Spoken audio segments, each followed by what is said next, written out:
2010년도 사진입니다. 2010년도 8월 31일 날 당시 미국 대통령 오바마가 7년 동안 벌였던 이라크와의 전쟁이 이제 끝났다라고 공식 선언하는 사진입니다.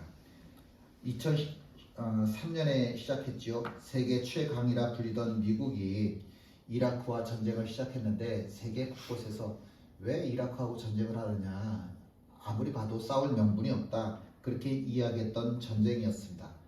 그런데 굳이 그 전쟁을 감행하였는데 나중에 7년이 끝나고 보니까 이라크 군인들이 9,654명이나 죽었어요. 그리고 이라크 반군이라 하는 사람들이 5만 5천 명이 죽었습니다. 그 민간인들이 최소한 10만 명 이상이 죽었다라고 이야기를 합니다.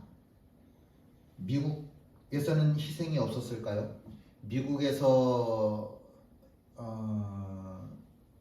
전쟁 때문에 들어간 비용만 800조 원입니다.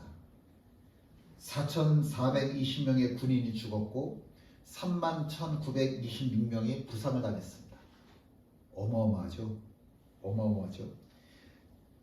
그냥 이게 숫자가 참 놀랍다라고 하는 게 아니라 미국 군인들 같은 경우는, 미군들 같은 경우는 그 한 사람, 군인 한 사람 한 사람에게 지급되는 그 무기들, 이렇게 몸에 착용하고 있는 것들이 굉장히 비싸거든요. 온갖 과학기술이 다 집약되어 있는 그런 무기들을 다 착용하고 있습니다. 그런데도 불구하고 4,420명의 군인이 전사했다? 이건 굉장히 많이 죽은 겁니다. 굉장히 많이 죽은 겁니다. 전쟁을 시작하면 무조건 승리해야 됩니다. 그런데 승리보다 더 중요한 것은 어떻게 승리하느냐라고 하는 겁니다. 만약에 우리 군인, 부대원들을 다 잃고 지휘관 혼자 살아남아서 승리했다라고 한다면 이것은 승리라고 말할 수 없습니다. 좋은, 정말 유능한 지휘관은 자기 부하들의 피해를 최소화하고 민간인의 재산, 생명 보호할 수 있어야, 그래야 승리의 자격이 있는 겁니다. 그렇게 되려면 지휘관들은 현장의 전문가가 되어야만 합니다. 미국이 이라크 전쟁에서 고전을 할 때 이라크 무기 별로 없거든요. 그런데도 불구하고 전쟁에서 미국이 이기지를 못하니까 그 당시에 미국의 잡지에 기고되었던 글에 보니까 이런 내용이 있습니다. 지휘관이, 미국에서 미군들이 지휘관이 되기 위해서는 아이비리그라고 해서 미국에서 제일 좋은 대학교에 보내서 교육을 받게 합니다. 당연히 군대 그 지휘관들의 머리가 아주 비상한 거죠. 근데 그 이야기는 이런 내용입니다. 이론적으로는 굉장히 통달했다는 거예요. 이론적으로는 전쟁의 처음부터 끝까지 모르는 게 하나도 없다라고 하는 겁니다. 이론만 밝혀한다라고 하는 겁니다. 중요한 거는 현장에 대해서는 전혀 알지를 못한다라고 하는 거죠. 그래서 이론은 알고 현장은 모르는 지휘관들이 이라크 전쟁에 참전했기 때문에 미국이 질 수밖에 없었다라고 하는 것이죠. 삶이라고 하는 것은 책상머리에 앉아서 삶이라고 하는 건 이런 거야, 시인들이 얘기하는 그런 낭만적인 식구, 그런 것들은 사실 우리의 삶하고는 거리가 멉니다. 애기 이쁘잖아요.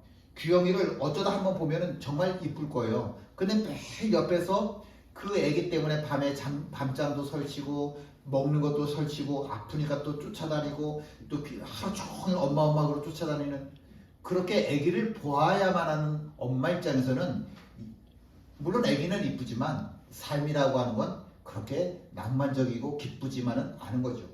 고된 거죠. 삶의 현장이라고 하는 것, 그건 현실이잖아요. 삶의 현장이라고 하는 건 현실이라고 하는 거잖아요. 믿음의 세계도 마찬가지죠. 기도한다라고 하는 것도 중요하지만, 그러나 기도가 끝난 후 내가 기도를 마치고 예배드리지만, 예배드리고 예배를 마친 후 그 다음이 훨씬 더 중요하죠. 2년 동안 선교 여행을 마쳤던 사도 바울이 자기를 파송했던 수리아 안디옥으로 돌아갔습니다. 그리고 전도 보고 집회를 열었습니다. 하나님께서 우리에게 얼마나 놀라운 일을 행하셨는지 사람들에게 다 보고했습니다. 그리고 오랫동안 그 수리아 안디옥 교인들과 함께 생활을 하게 됩니다. 성경에서 그리고 기독교 역사상 사도 바울은 예수님 이후로 가장 위대한 사도다라고 칭송을 받습니다. 그런 사람하고 함께 지내는 시간들이 이 수리아 안디옥 교인들에게 얼마나 행복한 시간들이었었을까.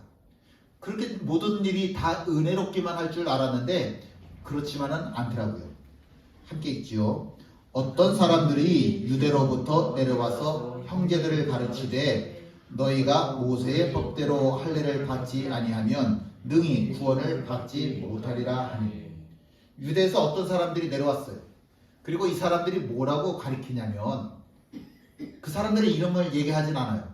아마도 예루살렘 교회의 유명한 사람들이었겠죠. 그러니까 당연히 여기까지 와서 자기들이 알고 있는 성경을 쭉 가르쳤겠죠.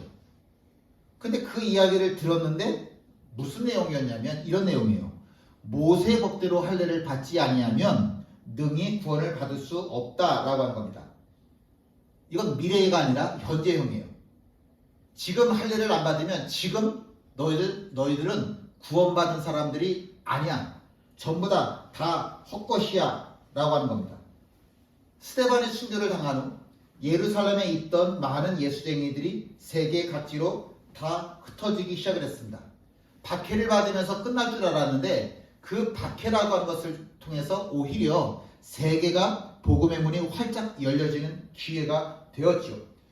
흩어진 교인들 흩어진 몇몇의 예수쟁이들이 수리아 안디옥이라고 하는 곳까지 이르렀고 그곳에서 너희들에게도 이방인이지만 우리 이스라엘 사람만의 하나님이 아니라 당신들의 하나님, 그 하나님께서 당신들을 구원하기 원하십니다 라고 선포하였고, 그래서 이방인 지역의 이방인들을 위해서 이방인들이 직접 교회를 세우는 첫 번째 이방인 교회가 생기게 된 겁니다. 이건 정말 굉장한 일입니다. 그래서 성경에도 기록되어져 있는 거죠. 안디옥 교회는 우리는 이방인인데 이스라엘 밖에 있는 이방인인데도 불구하고 하나님이 우리를 불러주셔서 구원하시기를 원하신데 이게 너무 좋은 거예요. 그래서 세계 전도를 목표로 사도 바울과 바나바를 선교사로 파송을 한 거죠. 그리고 선교사로 파송됐던 사도 바울과 바나바가 세계를 돌아다니다가 돌아와서 보고한 내용도 하나님이 이방인들을 구원하시기를 원하신다, 구원하셨다 이거잖아요. 하나님이 이방의 구원의 문을 여셨다 이거잖아요. 그런데 예루살렘에서 내려온 이런 말하기도 거북스러운 어떤 유대인들이 뭐라고 이야기를 하냐면 유대인들만 구원받아. 왠지 알아? 너는 할례를 안 받았잖아. 할례라고 하는 게 폭력수술 아닙니까?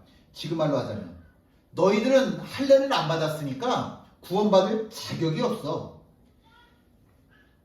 누구든지 십자가에 달려 죽으신 예수를 믿으면 구원을 받는다? 아니야. 먼저 할례를 받아야 그 다음에 예수를 믿어서 구원받는 거지. 할례를 받지를 않으면 너희들에게는 하나님 은혜라고 하는 것 그 자체가 없는 거야. 이 할례가 얼마나 중요한 건데 너희들 할례를 아직도 안 받았다는 거야? 최초로 할례를 받은 사람은 아브라함이죠. 하나님께서 아브라함한테 할례를 받으라고 말씀하셨습니다. 왜 말씀하셨냐면 너가 나에게 선택받았다라고 하는 증거로 할례를 받아라 이거죠. 하나님의 부르심이 먼저예요. 내가 하나님의 사람이 되었다라고 하는 게 먼저고 그 다음에 그 표시를 잊어먹지 말라고 할례를 행한 거예요. 나를 불러주신 하나님의 부르심에 응답하기 위해서 할례를 받은 거예요. 뭐가 중요해요? 은혜가 먼저예요. 부르심이 먼저예요. 구원이 먼저예요. 할례? 그건 받아도 그만, 안 받아도 그만이에요. 저거 봐, 저게 달이야 라고 손가락으로 가르쳤더니 사람들은 달은 쳐다보지 않고 뭐만 쳐다보더라? 손가락만 쳐다보더라. 유대로부터 내려온 어떤 유대인들, 유명한 사람들이니까, 예루살렘 교회 어른들이니까 이름만 들어도 권위가 있으니까 이 사람들이 얘기하는 건 정말 중요한 얘기일 거야. 그리고 귀담아 싹 들었더니 그 사람들이 하는 얘기가 너네들은 할례를 받지 않았기 때문에 구원을 받을 수 없다. 이방인이 너희들 그래 하나님이 구원하실 수 있지. 근데 너희가 아무리 열심히 믿어도 아무리 열심히 예수를 믿어도 할례를 안 받으면 다 의미가 없는 거야. 안디옥 교회가 풍파가 일어난 겁니다. 은혜로만 구원을 받는다고 하여서 예수를 믿었는데 너무너무 기뻤는데 그래 이 기쁨을 나도 나누자 해서 세계 복음화를 시작하였는데 근데 이게 다 거짓이래요. 다 부질없는 짓이래요. 자기들에게 복음을 전한 사도 바울, 바나바 이 사람들 다 사기꾼이라는 거예요. 다 사기꾼이라는 거예요. 그러니 교회 안에 풍파가 일어날 수밖에. 우리가 믿고 따르는 그 목사님, 바나바 목사님, 사도 바울 목사님이 거짓이라니 교회 안에 얼마나 큰 풍파가 일어났겠습니까? 함께 있죠? 잠깐만요. 함께 있습니다. 아니다. 죄송해요. 다시요. 바울 및 바나바와 그들 사이에 적지 아니한 다툼과 변론이 일어난지라 형제들이 이 문제에 대하여 바울과 바나바와 및 그 중에 몇 사람을 예루살렘에 있는 사도와 장로들에게 보내기로 작정하니라. 예루살렘 교회로부터 내려온 사람들하고 사도 바울하고 다툼이 일어났어요. 할례를 받아야 된다. 할례를 안 받아도 얼마든지 구원받을 수 있다. 아니야, 할례 받아야 돼. 아니야. 근데 이게 아주 심각한 싸움이 일어나는 겁니다. 교회의 줄이 근거가 사라진 거예요. 왜냐하면 할례를 받지 않은 사람들이 교회를 세웠는데 근데 할례를 안 받았으니까 이 교회는 거짓이래잖아요. 그러니까 교회가 없어질 상황이 된 거잖아요. 그러니 사도 바울이 바나바가 어떤 유대인들과 함께 얼마나 격렬하게 다툼을 벌였겠습니까? 만약에 적당히 얘기했다고 한다면 그래 당신네들 우리 현실을 몰라서 그래. 그리고 사도 바울이 한 번쯤 타이르고 넘어갈 수도 있었을 거예요. 그런데 그렇게 끝날 문제가 아니고 계속해서 싸울 수밖에 없는 상황이 된 거죠. 어떻게 하면 좋을까? 그래? 그러면 우리 한번 예루살렘으로 몇 사람을 보내서 그 사람들이 뭐라고 이야기하는지 대답 좀 들어보자.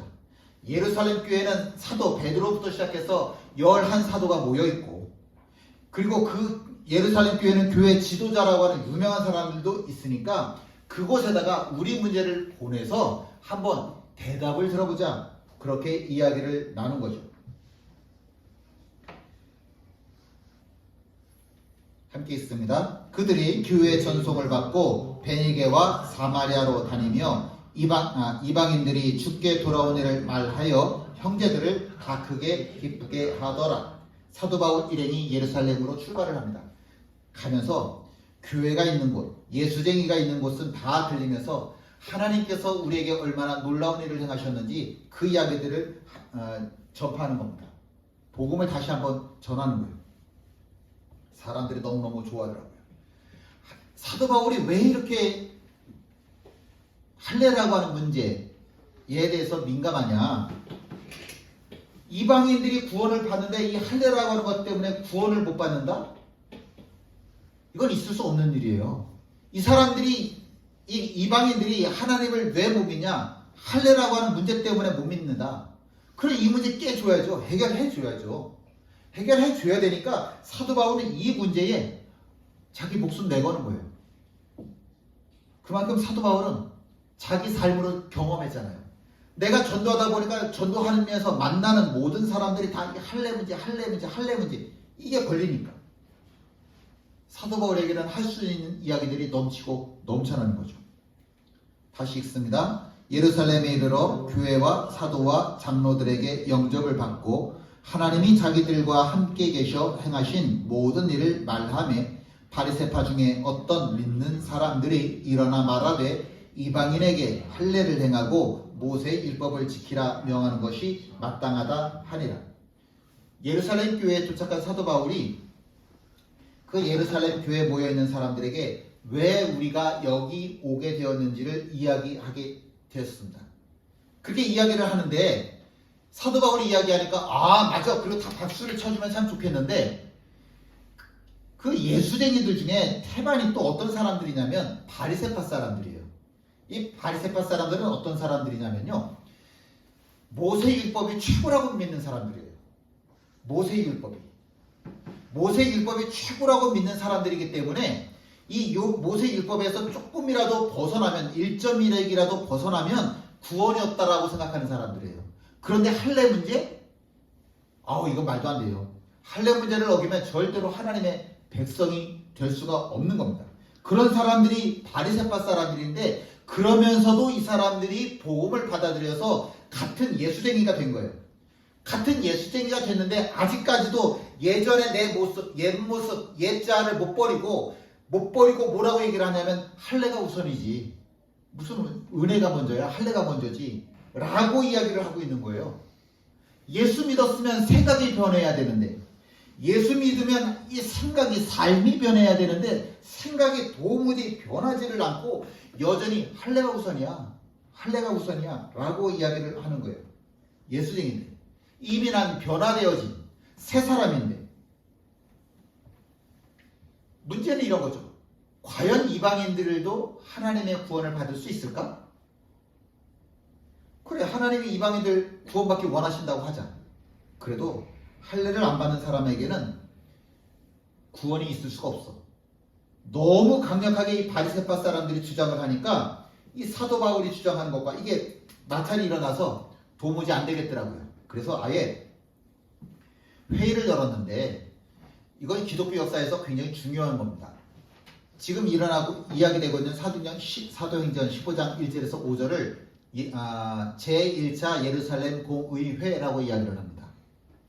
제1차 예루살렘 공의회. 할례가 과연 구원의 필수냐 아니냐 라고 하는 이 안건을 다루는 회의를 제1차 예루살렘 공의회라고 이야기를 합니다. 회의를 열었어요. 사도 바울이 열심히 이방인들에게 할례라고 하는 것이 필수 조건이면 안 된다. 그러면 절대로 복음이 해외로 세계로 전파되어질 수가 없다라고 이야기를 했는데 이때 사도 바울을 도와준 사람이 한 사람 있겠죠? 누구일까요? 사도 베드로죠. 왜? 베드로도 예전에 이방인에게 복음을 전했어요. 누구요? 코넬료. 이방인에게 자기도 복음을 전했는데 복음을 전하고 싶어서 전했던 게 아니라 하나님이 환상 중에 고넬료에게 가야 될 것을 보여주셨잖아요. 알려주셨잖아요. 나도 전도를 하다 보니까 할례라고 하는 것이 구원의 필수 조건은 아니구나. 받고 싶다고 한다면 받을 수는 있어. 근데 할례를 받고 안 받고가 구원의 전제 조건일 수는 없구나 라고 하는 걸 사도 베드로도 아는 거예요. 다행히도 사도들 중에 맏형 노릇을 하는 사도 베드로가 할례는 구원의 전제 조건이 아니다라고 강력하게 사도 바울과 같이 주장을 해주니까 회의의 결론은 어떻게 났겠어요?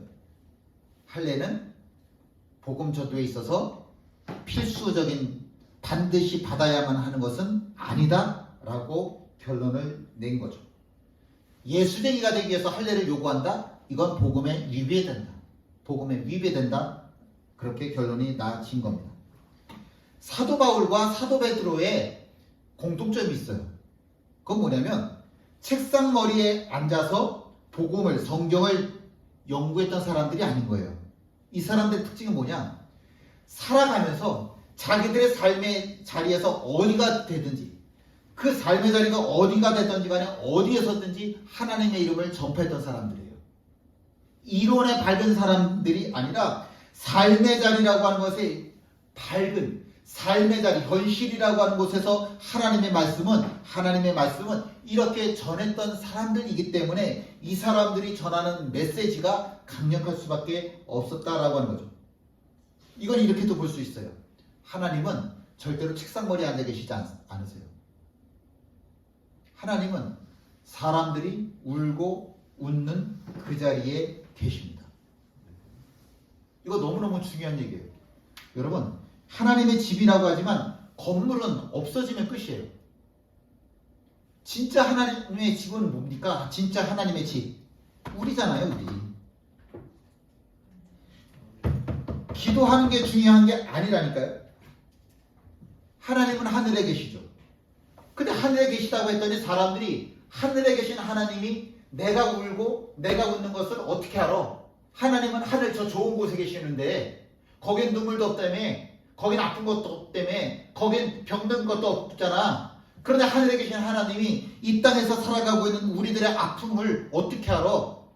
그래서 하나님이 이 땅으로 사람의 몸을 입으시고 내려오셨는데 세상에 마구간에서 태어나셨네. 가진 자가 아니라 세상에서 제일 갖지 못한 자의 벌거벗은 자의 모습으로 이 땅에 오셨네. 예수님께서 변화산에 올라가셨습니다. 이 변화산은 전 너무너무 중요하다고 생각하는 말씀이에요. 제 신앙의 모토는 변화산입니다. 변화산에 예수님이 베드로, 야고보, 요한 세 제자를 데리고 올라가셨더니 예수님 옆에 모세와 엘리야가 나타나서 보고를 하더라고요. 그거를 베드로가 보더니 깜짝 놀랐어요. 아, 모세가 경배해야 될 대상은 하나님밖에 없는데 예수님에게 경배하네? 예수님이 하나님이시구나. 엘리야가 경배할 대상은 하나님밖에 없는데 예수님에게 경배하네? 예수님이 하나님이시구나. 이게 너무너무 감격스러운 거예요. 감동이 되어지는 거예요. 그래서 뭐라고 이야기를 하냐면 변화산에다가, 그 변화산이 지금 어딘지를 모르죠. 우리는 알 수가 없는데 뭐라고 이야기를 합니까? 변화산에다가 초막 셋을 지읍시다. 예수님을 위해서 하나, 모세를 위해서 하나, 엘리야를 위해서 하나 지읍시다. 기도하면 좋잖아요. 정말 바람이 불어서 기도할 때 저는 하루 종일 밤새 기도하고 하루 종일 기도한다고 하는데 그게 어떻게 하는 건가 그랬는데 제가 해보니까 알겠더라고요. 진짜 그렇게 해도 너무너무 행복한 거예요. 하루 종일 기도해도. 기도에 막 때려보면 그렇잖아요. 내가 막 방언이 터지고 내가 기도하는데 뭐가 보이고 막 보이니까, 귀신이 보이고 천사가 보이니까, 아픈 사람들 낫고 그러니까 기도할 만 나더라고요. 너무 좋죠. 그러니까 이 베드로가 원하는 건 뭐냐면 이 산 꼭대기이지만 여기다가 초막 셋을 지으면 우리가 떼약볕에 사막을 헤매며 사람들에게 복음을 전하기 위해서 돌아다니지 않아도 사람들이 알아서 몰려들 거 아닙니까? 여기가 좋사오니 여기다가 초막 셋을 지읍시다. 베드로가 그렇게 얘기를 하는 거예요. 그런데 예수님은 뭐라고 말씀하셔요? 아니야, 나는 산 꼭대기가 아니라 산 아래로 내려가야 돼. 나는 산 꼭대기에 영광을 받으러 온 존재가 아니라 나는 사람들이 울고 웃는 그 자리에서 함께 울고 함께 웃기 위해서 온 사람이야. 나는 너네들이 생각하는 그런 영광 가운데 나는 없어. 정말 사람들이 착각하는 게 뭔지 아십니까? 기도를 하는데 기도하는 목적이 뭐예요? 방언 받으려고? 에이, 아니요. 그건 다 무당들이 하는 얘기예요. 기도를 하는 이유는 내가 베풀기 위해서 기도하는 거예요. 내가 베풀 수 있는 능력을 힘입기 위해서 기도하는 거라고. 내가 사랑할 수 있는 능력을 힘입기 위해서 기도하는 거예요. 내가 용서할 수 있는 능력을 힘입기 위해서 기도하는 거죠. 방언한다고 해서 사람에게 사랑 베풀 수 있어요? 내가 입신한다고 해서 사람을 사랑할 수 있어요? 내가 예언한다고 해서 사람을 용서할 수 있어요? 아니에요. 그런 영광 가운데 예수님께서 거하기를 원하지 않으신다고. 나는 기도할 때 내가 막 신비한 현상을 겪으니까 나는 내 마음이 뜨거워지니까 나는 기도할래. 기도 좋지. 근데 기도의 목적이 틀렸다. 내 마음이 뜨거워지기 위해서 기도를 하는 게 아니라, 내가 신비한 능력을 체험하기 위해서 기도하는 게 아니라, 산 아래로 내려가서 사람들과 더불어 살아가면서 그 사람들을 사랑하고, 그 사람들을 위로하고, 그 사람들 용서하고, 그 사람들 배려하고, 그 사람들 이끌어주고, 그 사람들 덮어주고, 베풀기 위해서 내가 기도하는 거지. 베풀기 위해서. 은혜라고 하는 것을 하나님이 왜 나한테 주셔요? 베풀라고 주시는 거지. 베풀라고. 은혜는 받는 게 아니에요. 주는 거지. 은혜는 받는 게 아니라 주는 겁니다. 우리가 예수쟁이의 이름으로 살아가는데 은혜를 베풀면서 살아가려니까 내가 베풀다 보니까 고갈이 되니까, 그러니까 우리가 예배드리고 있는 거잖아요. 앞과 뒤가 바뀌었다고, 전수가 바뀌었다고, 중요한 것과 중요하지 않은 게 바뀌었다고. 은혜 받는 게 우선이 아니라 은혜 받은 은혜를 나누는 게 우선이죠. 뜨겁게 기도하기 위해서 예수를 믿는 게 아니라 뜨겁게 기도해서 그 마음으로 사랑하기 위해서, 용서하기 위해서 예수 이름으로, 예수 마음으로 살려고 기도하는 거지. 이런 사람을 성경에서는 뭐라고 이야기를 하냐면 세상에서 감당할 수 없는 사람이라고 이야기합니다. 우리들 마음에 뜨거움이 있다고 한다면 그거는 나가서 예수 마음으로 살라고 하는 거예요. 하나님께서 정말로 내 삶 속에 거하시는지를 알고 싶으면 기도할 때의 뜨거움이 아니라 살면서 마음이 뜨거워져야 돼요. 그게 진짜 예수쟁이의 마음입니다. 함께 나랑 찬양하시죠.